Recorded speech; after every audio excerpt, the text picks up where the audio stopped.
Miren, es importante conocer la historia patria, la historia heroica de la República Dominicana, conocer nuestros patriotas, conocer todos los detalles de esos grandes hombres que tuvieron sobre sus hombros el forjar esta nación que nosotros habitamos.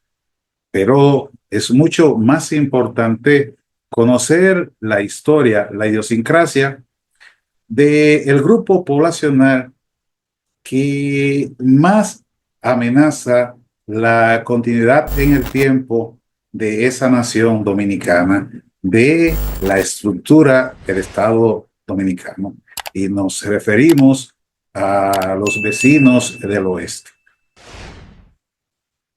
Si revisamos la historia de ese pueblo, un pueblo laborioso y trabajador, pero que tal vez la historia le jugó un mal destino.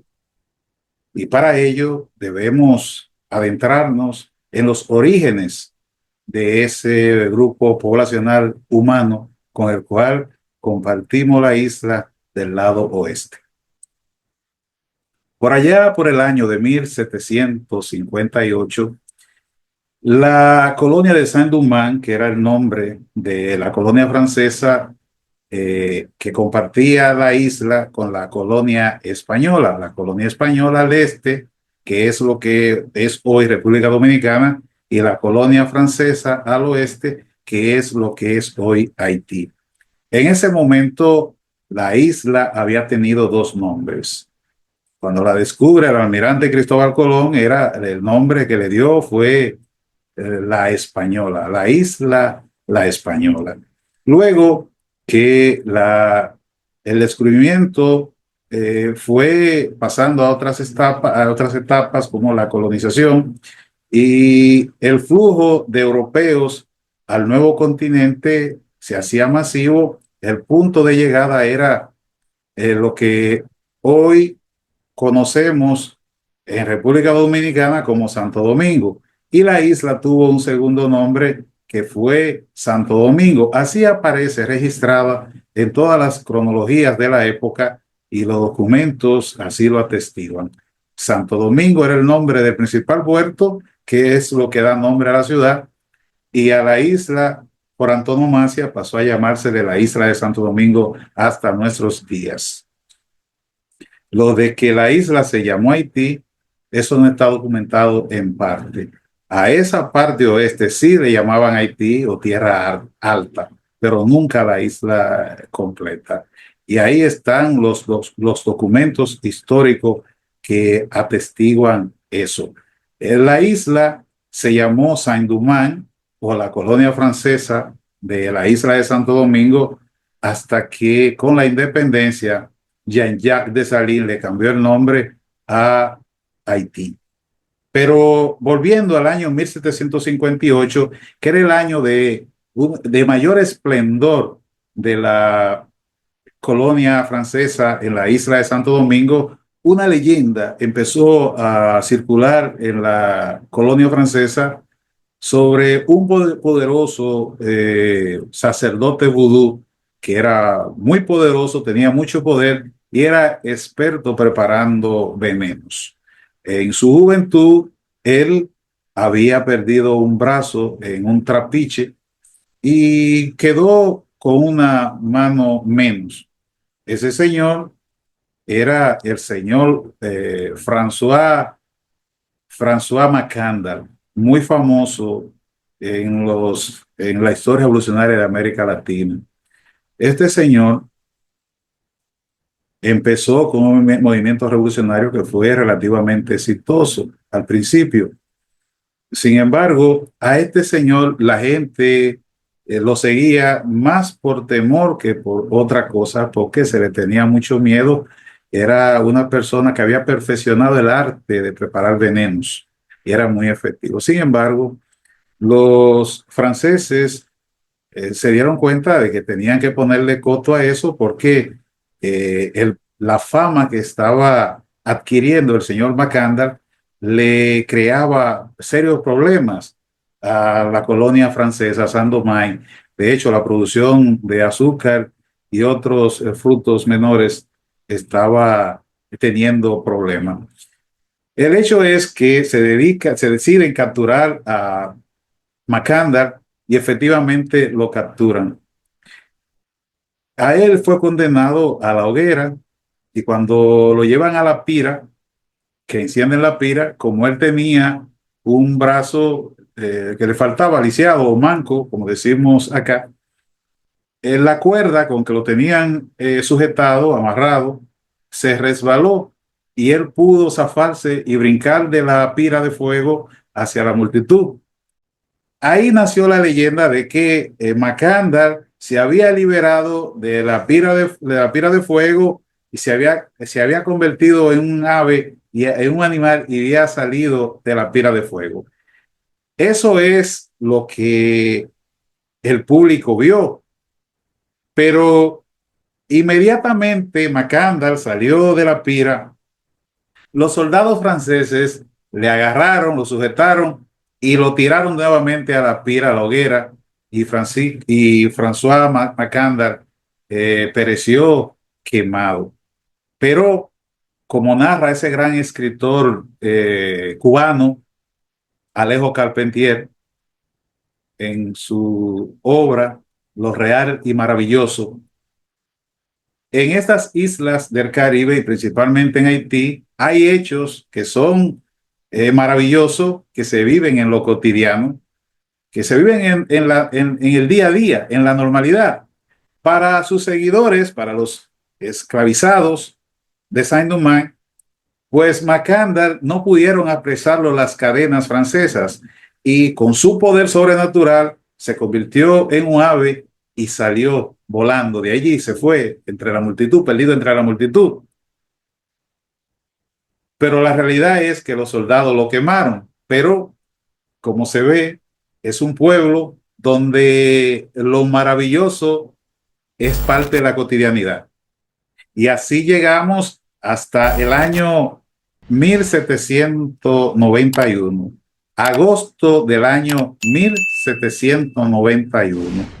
Los esclavizados estaban con el grito al cielo, con la tortura, la opresión que estaban recibiendo de los colonos y propietarios franceses en Saint-Domingue, y decidieron reunirse en Bois Caimán, el bosque de los caimanes. Eso es en el norte de Haití, donde estaban las plantaciones más ricas. La historia cuenta que allí en el bosque de los caimanes se reunieron cerca de 200 representativos de las plantaciones, de los esclavizados que estaban en las principales plantaciones de la región. Y allí, bajo la disertación o la coordinación de la sacerdotisa Cecil Fatimán, dio inicio una macabra ceremonia. Cecil Fatimán dijo que el líder supremo de la revolución sería Dutty Hoffman, que estaba ahí, que era un respetado sacerdote vudú, un brujo de estos mayores. En el acto, Cecil Fatimán, bruja o sacerdotisa vudú, agarró un cuchillo y degolló un cerdo negro. Todos bebieron la sangre de ese cerdo y agarraron pelo del cerdo. Hicieron un juramento allí. Dutty Bowman tomó la palabra como líder y le dijo a los convidados que en esas nubes, el Dios que estaba ahí en esas nubes, era el Dios de lo blanco, que miraba con complacencia toda la opresión que ellos estaban viviendo y los maltratos de los amos blancos, pero que ese Dios era feliz con ellos y que a partir de ahora el Dios de ellos lo iba a proteger y a partir de ese momento iban a eliminar a todos los blancos, a todos.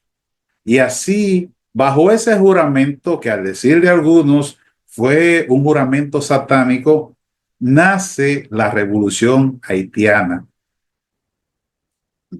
Para algunos, el inicio de la revolución haitiana maldijo a ese pueblo porque nacieron bajo una advocación demoníaca, porque juraron sobre el nombre del Averno, degollaron un cerdo y se tomaron la sangre, un rito satánico. Así empezó la revolución haitiana. Más tarde, Dutty Bowman fue capturado y fue decapitado, pero ya la semilla de la revolución había empezado y ya sería prácticamente imposible apagarla. A esta revolución se sumaron Dominique Toussaint, que sería más tarde conocido como Toussaint Louverture, por una estrategia que utilizó en las batallas de ir abriendo trocha, la apertura. Y por eso históricamente pasó a ser llamado Toussaint Louverture. Él mismo se presentaba como Toussaint Louverture. Bueno, Toussaint Louverture, junto con otros como Jean-Jacques Dessalines, Alexandre Petion, que era mulato, y otros se fueron sumando a la revolución, pero tras la muerte de Dutty Bowman, tuvieron que huir a la parte este de la isla, a la colonia española de Santo Domingo. Allí, Toussaint Louverture se enroló en el ejército español y alcanzó el grado de general. Ahí fue que acopió una gran experiencia militar, la que luego emplearía en la revolución haitiana. Más adelante, ya Toussaint abandona el ejército español y se va y continúa en los aprestos revolucionarios de aquel lado. Entonces, Haití, como decimos, siempre ha tenido un signo trágico y otro absurdo, porque ese Toussaint Louverture, que le dio tanto éxito a la revolución, terminaría siendo traicionado por sus propios compañeros. Es bueno recalcar aquí que Toussaint no buscaba la libertad, la independencia de la isla. Toussaint no buscaba la independencia de la isla porque él se sentía un producto de la sociedad francesa. Él sencillamente quería que existiera convivencia entre las diferentes etnias que conformaban la sociedad francesa o el mundo, el cosmos francés.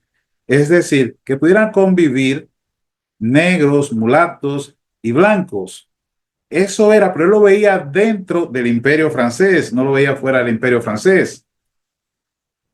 Sin embargo, él no pudo materializar esto, porque a pesar de que sus ejércitos vencieron al ejército de Napoleón, luego, más tarde, y por eso hablaba del signo de lo trágico y lo absurdo, más tarde el general Rigaud, el general Dessalines, se complotan con los franceses. Y dado que dos hijos de Toussaint estudiaban en Francia, cuando Napoleón Bonaparte manda a su cuñado de Clerc, Charles de Clerc, a pacificar la colonia, pues trae esos dos hijos de Toussaint que estaban estudiando en París y en una tregua para la paz, en la cual tuvieron que ver, dicen historiadores, estas tres personas que mencioné antes, Jean-Jacques Dessalines, Rigaud y Alexandre Petion, pues es traicionado Toussaint, es hecho prisionero en el año 1801, 1802, y en 1802 y es llevado a Francia. Y allí muere en un calabozo enfermo por falta de atención médica.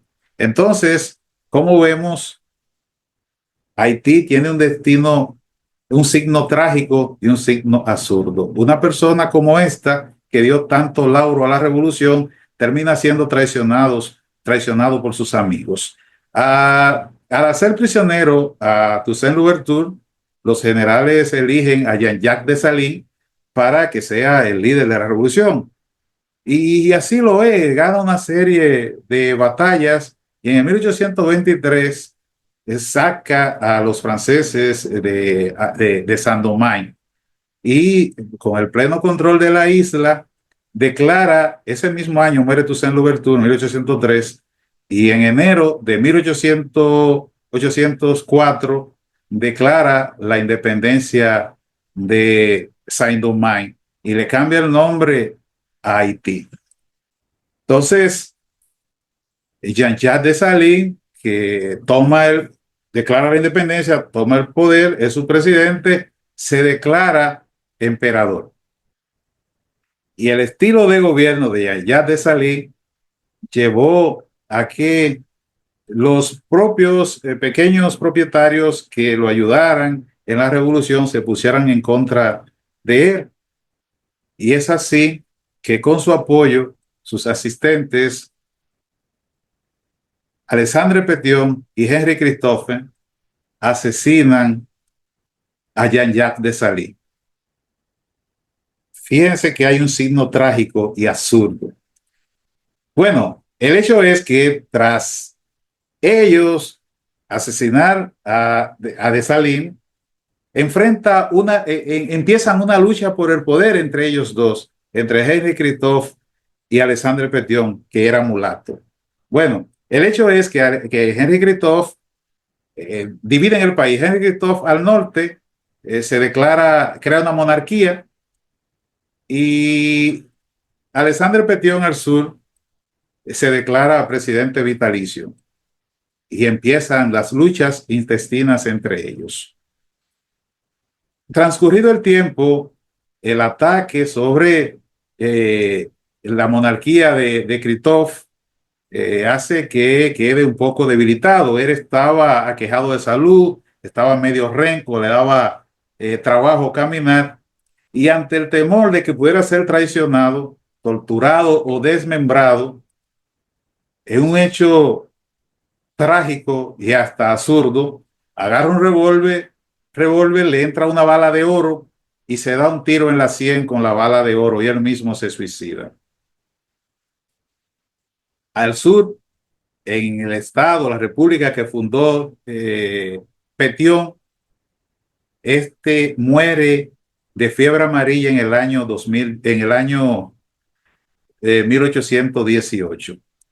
Al morir Alexandre Petion, los generales eligen a Jean-Pierre Boyard como su sustituto y pasa a liderar la república. Y es él que unifica la isla. Captura el norte y la isla no unifica Haití, formando un solo estado. Es Boyer quien en el año 1822 invade la recién declarada nación independiente de Santo Domingo Español que había proclamado José Núñez de Cáceres. Como ustedes pueden ver, la naciente nación Santo Domingo Español nacía débil y enfrentada a un ejército profesional y poderoso que había venido de vencer al ejército más poderoso del mundo, el ejército de Napoleón. Muchos dicen que la fiebre amarilla ayudó, y es cierto, la fiebre amarilla ayudó bastante, pero de que eran excelentes guerreros lo eran. Eso no puede quitarse de su mérito. Usted no puede menospreciar a quien usted adversa o a su rival, porque como decía don Vito Corleone, eh, pierde la objetividad, eso te afecta el sentido. Ellos eran excelentes guerreros y tan es así que duraron 22 años controlando la parte oriental de la isla de Santo Domingo. Sin embargo, en el año 1843, un año antes de nuestra independencia, Boyer fue derrocado y tuvo que salir del Nobel país, Haití. Tuvo que refugiarse en Jamaica, donde a la muerte de su esposa, que había sido la esposa de Petion también, de quien Boyer había sido protegido. Él entonces marchó a París, Francia, donde falleció. Así podemos ver lo trágico y absurdo que ha sido la historia de Haití, donde sus héroes, sus fundadores, lucharon contra la opresión, lucharon contra el maltrato, lucharon contra la esclavitud. Y al final, estos mismos héroes, los padres fundadores de Haití, terminaron convirtiéndose en opresores, en tiranos, maltratando a su propia población. Porque, si bien con el triunfo de la revolución haitiana se eliminó la esclavitud, se abolió la esclavitud, lo cierto es que en el norte se impuso un régimen de trabajos forzados para recuperar la producción.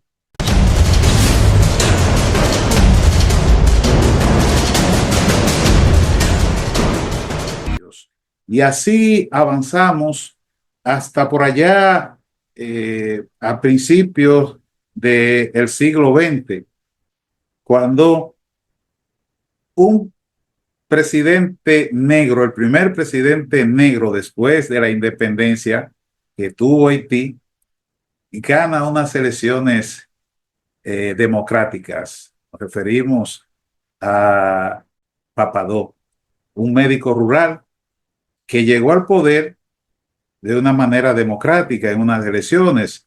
Papadó había sido un médico rural muy bueno con la población, lo atendía todo, gente que no tenía con qué pagarle, él lo atendía de gratis. Hasta ese momento que él gana las elecciones, porque la sociedad haitiana se dividió en dos grupos bien reconocibles. Acuérdense que los revolucionarios expulsaron a todos los blancos, o sea, lo asesinaron y lo que quedaron salieron huyendo. Entonces, allí la población era mulata y negra, y aún entre ellos, mulatos y negros, habían grandes diferencias. Desde ese tiempo, los mulatos tenían el poder económico, controlaban el ejército, controlaban el gobierno, y entonces Papadó fue el primer presidente negro que tuvo, netamente negro que tuvo Haití. Y todos sabemos ya las atrocidades que se hicieron en su régimen. Se creó la temida policía militar, la policía secreta, policía represiva, los tontos Macú, conocidos por sus métodos de tortura.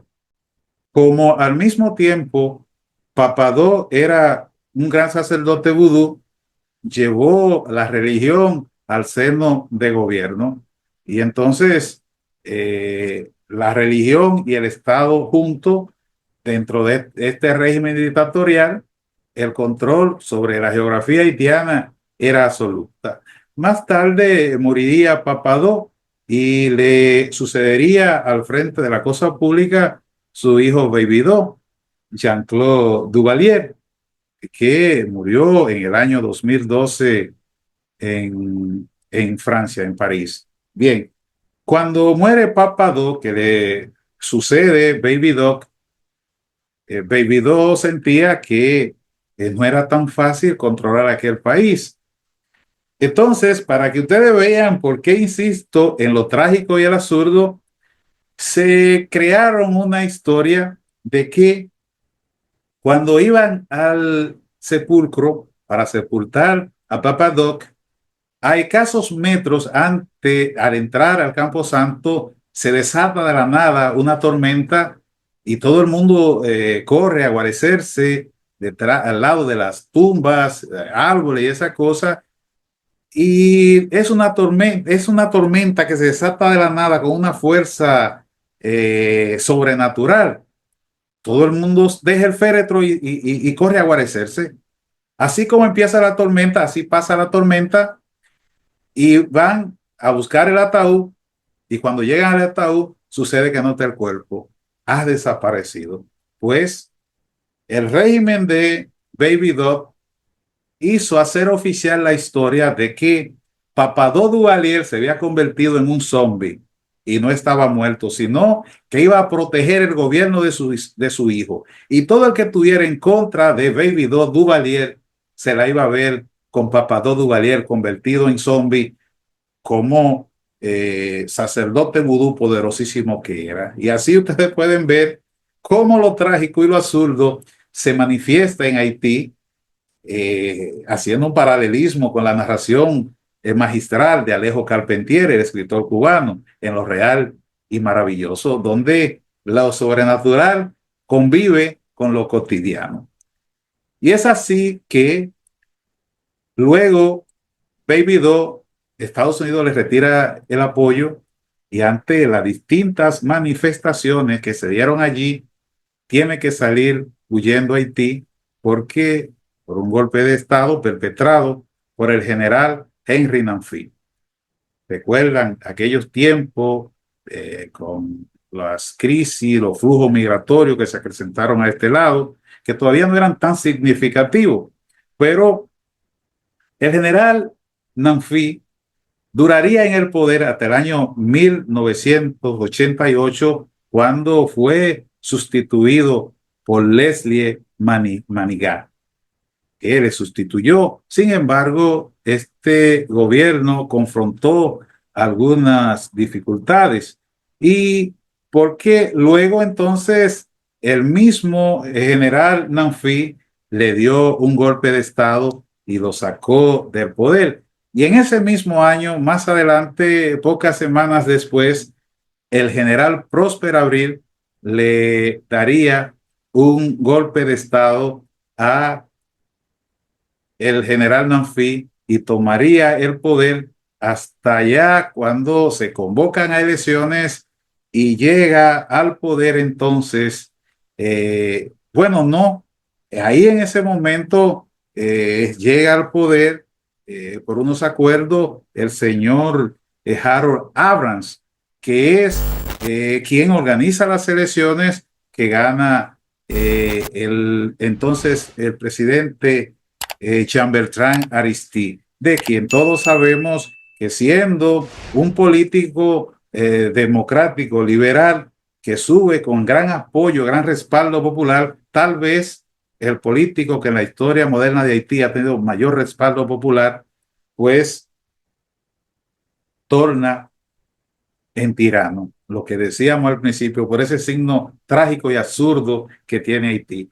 A pesar de subir con todos los poderes, con la popularidad del pueblo, con el apoyo, fervor público, al cabo de un poco tiempo, Jean-Bertrand Aristide se convierte en un tirano, empieza a reconocer las leyes y empiezan las bandas a practicar tortura y métodos crueles, como el suplicio del collar, que le ponían un neumático encendido en el cuello a los prisioneros y así los asesinaban.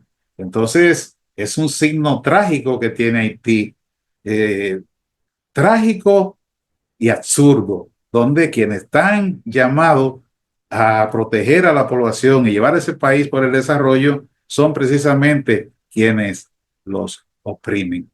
Y así recientemente llegamos en el año 2021 al asesinato del entonces presidente Jovenel Moïse. Jovenel Moïse era parte del partido Tecalé, que había llevado a la presidencia al músico Michel Martelly. Entonces, Jovenel Moïse sube con el apoyo de Martelly. Luego en el poder, Martelly, el partido de Martelly le retira el apoyo. Y es por esto, en ese momento en Haití, los políticos casi todos tenían sus grupos paramilitares para que lo apoyaban y por protección y para valer muchos de sus derechos. Bueno, como Jovenel Moïse queda prácticamente solo, sin el apoyo de Martelly, pues recurre a mayor apoyo de sus bandas. Y es precisamente el G9 que comanda Jimmy Cheriser, más conocido como Barbecue, quien es su principal valedor. Tanto es así que se grafica fácil las fotos que hay por ahí del entonces presidente paseando con Cheriser, pero también cuando le fueron a hacer el sepelio, que el entonces primer ministro de Haití Ariel Henry quiso ir a hablar al sepelio en el Camposanto y los hombres de Jimmy Cherecer Barbecue lo hicieron a salir a tiros de allí. Están los videos en las redes de ese tiempo y quien leyó las palabras fue Barbecue. Entonces, desde ese momento, la vorágine de violencia ha ido incrementándose y la espiral hoy está en puntos máximos, con gran parte de las bandas controlando cerca de un 85% de la capital de Haití, Puerto Príncipe, y todavía más. Las bandas se han asociado en dos grupos muy bien definidos, donde está Bizanzán y Gran Grif. Eh, Hasta nosotros han llegado todos estos días videos de las ejecuciones y de los actos de crueldad que cometen allí, haciendo a las personas desplazarse de sus pueblos y estar permaneciendo a la intemperie ante la inclemencia del clima, cruzando ríos, huyendo, y todo esto ha incidido en aumentar el flujo de migrantes indocumentados hacia la República Dominicana. Y es en ese sentido que ante las presiones de los grupos sociales, el gobierno ha respondido, porque tenemos que ser claros, hasta este momento los gobiernos dominicanos tradicionalmente habían sido muy tímidos con la inmigración haitiana, con las consecuencias de esa crisis en República Dominicana, puesto que una gran parte del empresariado ha lucrado precisamente con esa mano de obra barata, porque ahí hay varios componentes. Los empresarios han esposado una estrategia de que el dominicano es vago y no le gusta trabajar para seguir privilegiando esas manos inmigrantes y documentadas. Entonces, ¿qué es lo que pasa? Esa mano de obra indocumentada le sale más barata. Cuando ellos le pagan a un obrero, le pagan lo mismo que le pagan a un dominicano. Si el día son 1,000 pesos, 1,000 pesos le da. Pero ustedes saben que por el sistema dominicano de seguridad social, la previsión de los trabajadores, hay un salario, es el salario que se ve, pero hay un salario que no se ve, que es el salario social, donde están las prestaciones, todo lo que tiene que ver alrededor de la seguridad del asalariado, del trabajador. Entonces, como ellos no pagan eso, pero usted si tiene empleado aquí tiene que hacerlo, pero ellos como son indocumentados no lo hacen. Entonces, cuando ese trabajador se lesiona y va a los hospitales, el empresario no costea eso. Eso lo costean usted y yo con los impuestos que pagamos. Pero cuando ese indocumentado se queda aquí, se casa y procrea, ese hijo que también es indocumentado y que según las leyes dominicanas no es dominicano, entonces tiene que ir al hospital. Eso entonces, ¿quién lo paga? Eso lo paga usted y yo, pero también tiene que ir a la escuela. ¿Quién lo paga? Usted y yo. Entonces el empresario se está evitando esa carga económica porque cuando usted va a hacer una obra, usted tiene varios componentes en el precio. Mano de obra, blog, cemento, agregado, acero, alambre. Cada uno tiene un precio en el mercado. Usted no puede pensar que usted va a encontrar esos componentes al 50% del precio, porque tiene un precio que lo incluye en su presupuesto. Entonces, si con esos 5 componentes así, ¿por qué con el sexto, que es la mano de obra, usted si cuesta 2,500 pesos, quiere poner en 1,000 pesos? Ah, usted quiere hacerlo así, pero en su presupuesto usted lo pone que cuesta 2,500, pero usted de esos 2,500 le están quedando 1,500 porque usted nomás le está pagando 1,000 pesos y usted no está pagando la previsión social. Entonces usted, señor empresario, haciéndose millonario, lucrando, está destruyendo la institucionalidad del país. Y eso es lo que la sociedad ha demandado de los gobiernos, que los nacionalistas han planteado a los gobiernos. Y ahora por primera vez vemos un gobierno que está siendo sistemático en buscar medidas para ayudar, coadyuvar a resolver esa situación. Para mí fuera más fácil decir que el gobierno no está haciendo nada y este video tuviera muchísimos likes porque eso es lo que le gusta a la gente, pero yo debo ser coherente y la verdad es que este gobierno que preside Luis Abinader es quien más acciones sistémicas ha emprendido para resolver el problema haitiano, desde la militarización de la frontera hasta los 15 puntos que emitió en días pasados para el control de esa inmigración, y los resultados los hemos visto en los hospitales públicos, donde el flujo de inmigrantes ha disminuido drásticamente, pero lo vemos en la ciudad, donde la gran cantidad de inmigrantes indocumentados que veíamos ha disminuido. ¿Ve? Lo vemos incluso en los motoconchos. Ahí, próximo a Carrefour, hay varias paradas de motoconchos que todos eran haitianos, y hasta eso ha disminuido. Entonces, son medidas que son significativas y es algo que se está haciendo. Ahora bien, este es un tema nacional que debe ser visto más allá de las líderes partidaristas, de las líderes partidarias. Hay que verlo como eso, un tema nacional.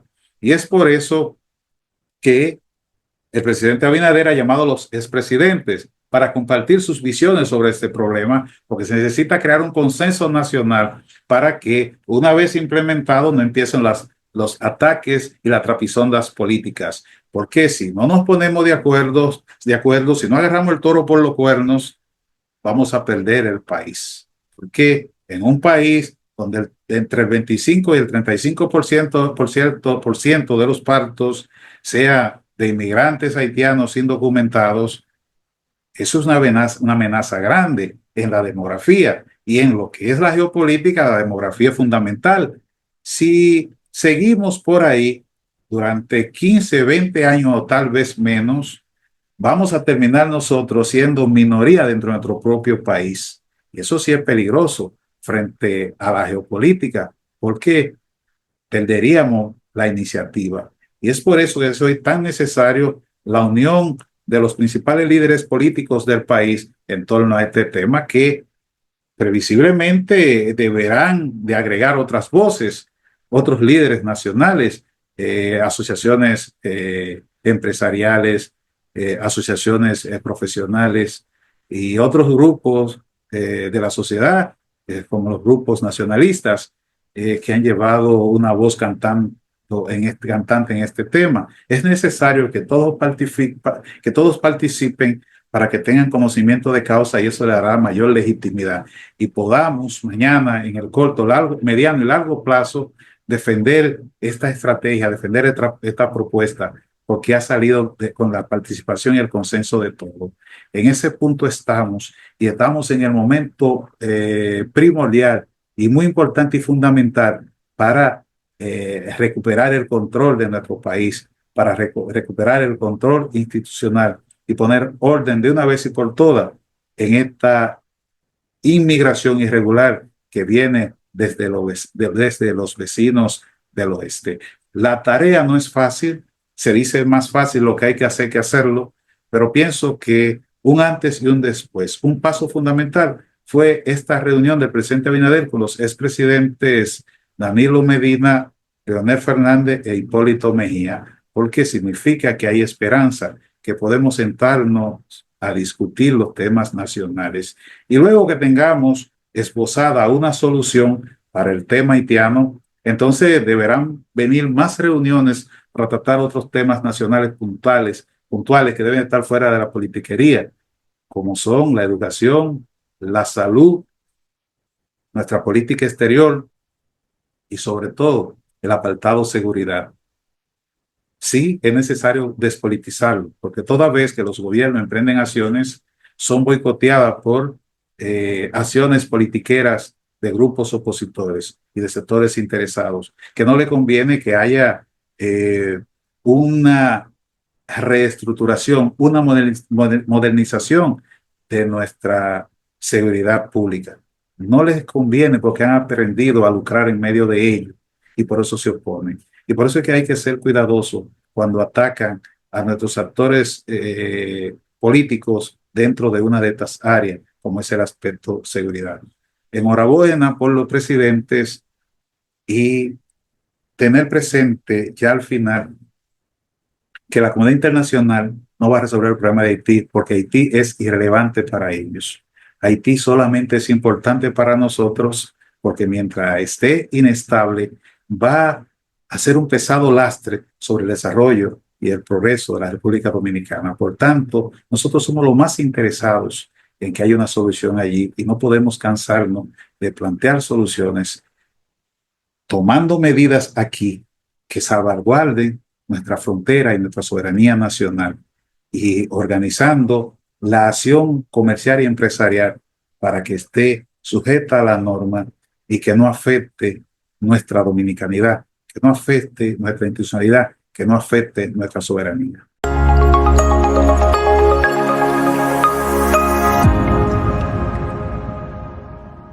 Muchas gracias por acompañarnos en esta entrega.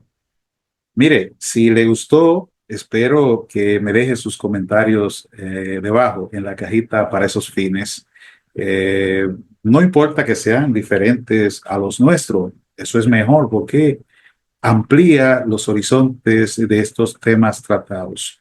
Pero si usted entiende que hay amigos y contactos de usted que pueden interesarles estos temas, por favor, compárteselo e invítelo a suscribirse a nuestra plataforma. Y usted que nos ve, si aún no se ha suscrito, pues este es el momento de que usted retribuya a la plataforma suscribiéndose a nuestro canal. Y así podremos seguir creciendo y construyendo este espacio de reflexión firme y libre en la búsqueda del conocimiento. Nosotros esperemos en una próxima historia.